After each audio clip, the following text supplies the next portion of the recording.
ഇന്നത്തെ സമൂഹത്തിൽ മുസ്ലിങ്ങളായ ആളുകളുടെ ഇടയിൽ തന്നെ പലതരത്തിലുള്ള അഭിപ്രായ വ്യത്യാസങ്ങൾ, പലതരത്തിലുള്ള അഭിപ്രായ ഭിന്നതകൾ നമ്മൾ കണ്ടുകൊണ്ടിരിക്കുന്നുണ്ട്. പല ആളുകളും പറയും മുസ്ലിങ്ങളുടെ ഇടയിൽ ഒരുപാട് കക്ഷികളാണ്, ഒരുപാട് വ്യത്യസ്ത വിഭാഗങ്ങളാണ്, എല്ലാവരും പറയുന്നത് ഞങ്ങളാണ് ശരി, ഞങ്ങളാണ് നേരിൻ്റെ ആളുകൾ. ഇതിൽ നിന്ന് എങ്ങനെയാണ് ഞങ്ങൾ നേരിൻ്റെ വഴി മനസ്സിലാക്കുക? ഏതാണ് ശരിയെന്ന് ഞങ്ങൾ എങ്ങനെ മനസ്സിലാക്കും? പ്രസക്തമായ ചോദ്യമാണ്. ആളുകളുടെ മനസ്സിലുള്ള സംശയം ഗൗരവമുള്ളത് തന്നെയാണ്. പ്രിയപ്പെട്ടവരെ, മഹാനായ റസൂലുള്ളാഹി സ്വല്ലല്ലാഹു അലൈഹി വസല്ലമ മക്കയിൽ നിന്ന് മദീനയിലേക്ക് ഹിജ്റ പോയ ചരിത്രം നമുക്കറിയാം. പ്രവാചകൻ സ്വല്ലല്ലാഹു അലൈഹി വസല്ലമ മക്കയിൽ താമസിക്കാൻ കഴിയാതെ വന്നപ്പോൾ താൻ ഏറെ ഇഷ്ടപ്പെട്ട നാടും നാട്ടുകാരും കുടുംബവും എല്ലാം ഒഴിവാക്കി പരിശുദ്ധമായ മക്കയിൽ നിന്ന് മദീനയുടെ മണ്ണിലേക്ക് ഹിജ്റ പോയി. മദീനയിലേക്ക് പ്രവാചകൻ സ്വല്ലല്ലാഹു അലൈഹി വസല്ലമ കടന്നു ചെല്ലുന്ന രംഗം ഹദീസിന്റെ ഗ്രന്ഥങ്ങളിൽ, ചരിത്രത്തിന്റെ താളുകളിൽ നമുക്ക് വായിക്കാൻ സാധിക്കും. പ്രവാചകനെ സ്വീകരിച്ച അൻസാറുകളായ ആളുകൾ എങ്ങനെയായിരുന്നു അവർ തമ്മിൽ ഉണ്ടായിരുന്ന സ്നേഹബന്ധം?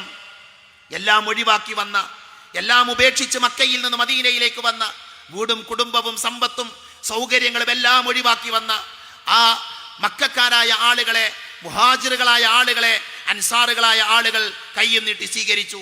അവരവരുടെ സമ്പത്ത് പകുത്തു നൽകി, അവരുടെ വീട് പകുത്തു നൽകി, അതേപോലെ തന്നെ കൃഷിയിടങ്ങൾ, അവർക്ക് വേണ്ട സൗകര്യങ്ങൾ എല്ലാം മദീനയിൽ അവരൊരുക്കി കൊടുത്തു. അത്രമാത്രം സ്നേഹത്തോടുകൂടെ ഐക്യത്തോടുകൂടെ ജീവിച്ച ആളുകളാണ് അൻസാറുകളും മുഹാജിറുകളും. ആ അൻസാറുകളെയും മുഹാജിറുകളെയും പ്രവാചകൻ സല്ലല്ലാഹു അലൈഹി വസല്ലം മദീനത്തെ പള്ളിയിൽ വിളിച്ചുകൂട്ടി പ്രവാചക തിരുമേനി പറഞ്ഞൊരു വാചകമുണ്ട്.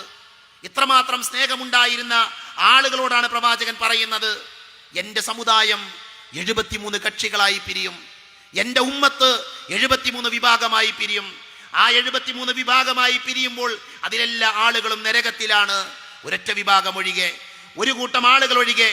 ആരാണ് ആ വിഭാഗം എന്ന് പറഞ്ഞാൽ പ്രവാചക തിരുമേനി പഠിപ്പിച്ചത്, മാ അന അലൈഹി വഅസ്ഹാബി, ഞാനും എൻ്റെ സ്വഹാബത്തും ഏതൊന്നിലാണോ ജീവിച്ചത് ആ മാർഗം സ്വീകരിക്കുന്ന ആളുകളല്ലാത്ത മുഴുവൻ ആളുകളും നരകത്തിന്റെ ആളുകളാണ് എന്ന് പ്രവാചകൻ സല്ലല്ലാഹു അലൈഹി വസല്ലമ നമ്മളെ പഠിപ്പിച്ചിട്ടുണ്ട്. അപ്പൊ നോക്കൂ നിങ്ങൾ, അഭിപ്രായ വ്യത്യാസങ്ങൾ ഉണ്ടാകും, കക്ഷികൾ ഉണ്ടാകുമെന്നുള്ളത് മദീനത്തെ പള്ളിയിൽ വെച്ച് മഹാനായ റസൂലുള്ളാഹി സ്വല്ലല്ലാഹു അലൈഹി വസല്ലമ പ്രവചിച്ച കാര്യമാണ്. അപ്പൊ നമ്മൾ എന്ത് നിലപാട് സ്വീകരിക്കണം? മുസ്ലിങ്ങളുടെ ഇടയിൽ ഒരുപാട് കക്ഷികളുണ്ട്, ഒരുപാട് വിഭാഗങ്ങളുണ്ട്, ഞാൻ ഒന്നിലുമില്ല എന്ന് പറഞ്ഞ് മാറി നിൽക്കുകയാണോ വേണ്ടത്? അതോ പ്രവാചകൻ സല്ലല്ലാഹു അലൈഹി വസല്ലമ പഠിപ്പിച്ച സ്വർഗത്തിൽ പോകുന്ന ആളുകളുടെ കൂട്ടത്തിൽ ഉൾപ്പെടുവാനുള്ള പരിശ്രമം, ആ അധ്വാനം നടത്തുകയാണോ വേണ്ടത് എന്ന് നമ്മൾ ആലോചിക്കേണ്ടതുണ്ട്.